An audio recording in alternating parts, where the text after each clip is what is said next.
Huwag kang matakot kung marami sila laban sa'yo. Isang tao lang ang kailangan mo makilala para manalo sa laban. Yan ang sarili mo. Dahil ang mundong pilit kang ibinababa ay siya ring magiging saksi sa iyong pag-akyat. Hanggang ang dati mong sugat ay siyang naging matibay mong baluti. Hindi ako sumasabay sa ingay. Ako ang dahilan kung bakit maingay. Kung may umaatake sa akin, ibig sabihin may kinakatakutan sila. Hindi ako banta. Basag lang ang ilusyon mo. Kapag naniniwala ang isang tao na palagi siyang tama sa pagbasa ng tao, doon nagsisimula ang pagkabulag.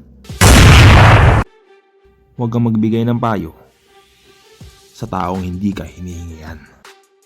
At bago mo turuan ng iba, masterin mo muna ang sarili mo.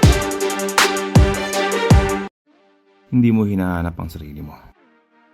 Iniiwasan mo lang na tanggapin ito. Ang sarili ay hindi nawawala. Ang tapang lang ang kulang para akuhin ito.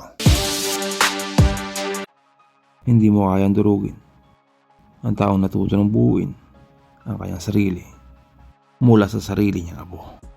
Kaya huwag mo nang tangkain na sirain ang taong galing na sa pagkawasak. Hindi nila napagdaanan ang napagdaanan ko. Hindi nila nasubukan na mawala ng kakampi at tumayong mag-isa. Pero ayos lang. Pinalakas ako nito. Maliban sa grabidad, wala na makakapagpanatili at makakapagpabagsak sa akin sa ibaba.